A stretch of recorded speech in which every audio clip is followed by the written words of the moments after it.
What is going on, families? This is Tony with Manifest Academy, coming back to you guys with another video. We had a great camp this year, another self-determination camp 2024. If you was not there, man, y'all are missing out. I pray next time y'all make it. Of course, if you don't, I'm sorry, you're just out of luck. But this time, a part of our camp, we was able to get a few interviews in. And I have an interview to bring to you guys with the great Luann that took time out of her busy schedule to sit down with me to answer a few questions for you guys. So with that being said, I pray you guys enjoy this video. I'm Luann Williams, and this is my guide dog Keller, and we're from San Antonio. I've been visually impaired since birth. I have what's called retinopathy of prematurity. I was born too early, and my retinas just didn't progress like they're supposed to. So I've had a visual impairment all my life. So Luann, how was your experiences growing up, and what was your interactions like with others?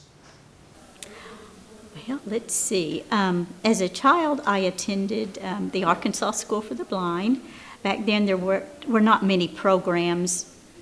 That kind of ages me a little bit, but there wasn't many programs for visual impaired and blind students to be in the public schools, and so that's where I attended from kindergarten to 12th grade, and actually I received a very good academic education there, and they worked very closely with all their students to make sure they had appropriate social skills and activities, and I had a good experience, and I call all our schoolmates, we all call each other, we're brothers and sisters.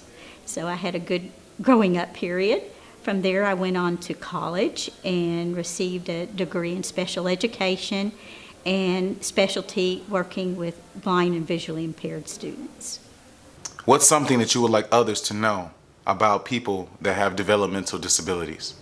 To first remember their children are just people, just like they are.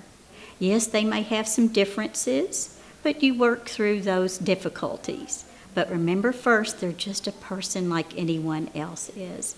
And they may need a little help to learn certain skills through life, but just be patient and do not forget to teach them certain skills, especially personal skills and self-care skills, everything you're going to need as an adult. And you may have to teach it a little differently, but don't forget that part. It's not all academics. Yes, the academics are important, but every portion of that child's life that they're going to have to interact with other people, they're going to have to take care of themselves someday. And hopefully they will remember those things to help that child develop into a well-rounded person who can contribute to the community that they're going to once live in when they're adults. Sometimes it's hard to see others that have developmental disabilities as being the same because they may sound a little different, they look a little different. Everyone has challenges, and everyone doesn't learn the same. But you got to work through those things and become who God created you to be. In order to teach others how to interact with those that have developmental disabilities, we have to do just that, and that's interacting. That's why this conversation is so vital, because a lot of times our interactions with those that have developmental disabilities is very, very minimal. Sometimes one time, sometimes maybe twice a year, and sometimes not even that. And so when you go into a room, sometimes you can feel a lot of eyes staring at you because that's their first time interacting or first time watching. And it's not that they are being rude, they just don't understand. They haven't seen it. And so it automatically draws their attention. And it can get a little awkward sometimes. What does self-determination mean to you? It means keep going when you don't even feel like it some days. And I'm sure that happens to everyone. Some days it'd just be easier just to stay in bed or stay in your house. But I don't know about anyone else, but I get pretty depressed if I'm just going to stay at home and not doing anything and start worrying about everything that concerns me. I do better if I get out in the community, talk with others, help someone else in some way. That's what makes me self-determined and to keep on going. I just prefer dwelling on those aspects rather than sitting at home. And although I'm retired now, I think I'm not sure how I got everything done that I get done now with all the extra activities that I did, and did that in combination with my work.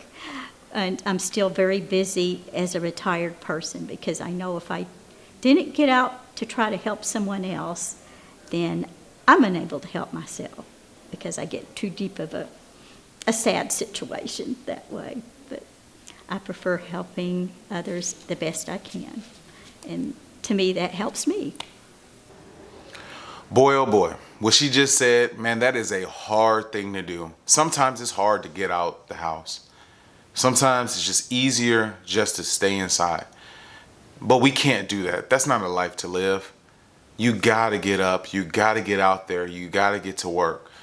And the thing is that doing those basic things that a lot of typical people take advantage of, for someone that has a developmental disability, can be a milestone.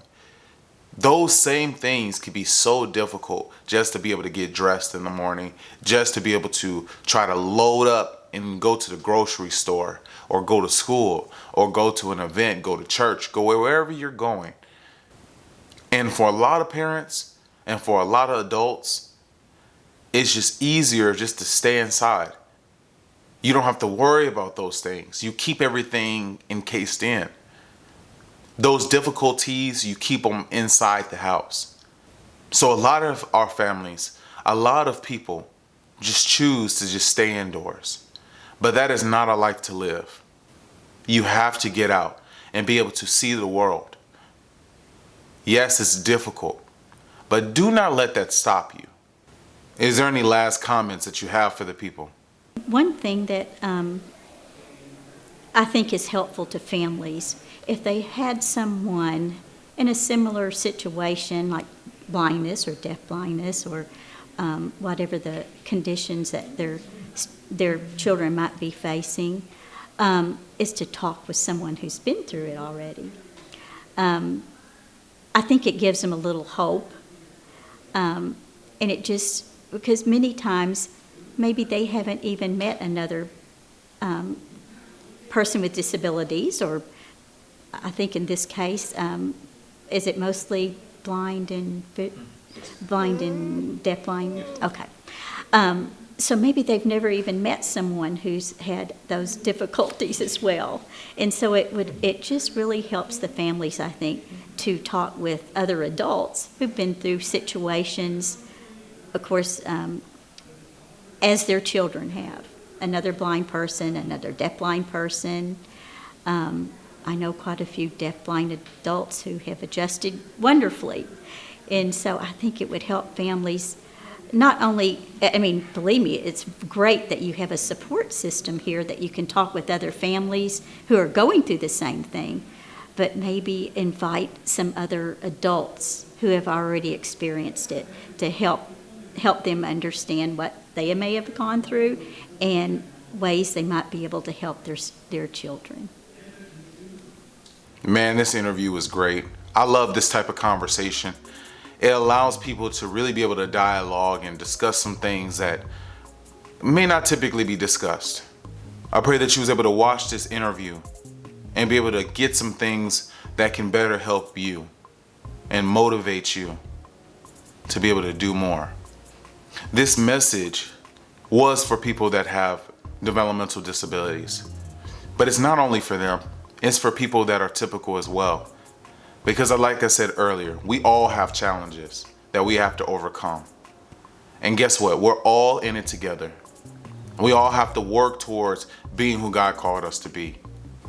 And something that is so very important, like she said, is that when you have someone that has a little bit more experience, that has been through the same challenges you have, lean on them for them to be able to impart wisdom into you, to help you be able to overcome those same challenges.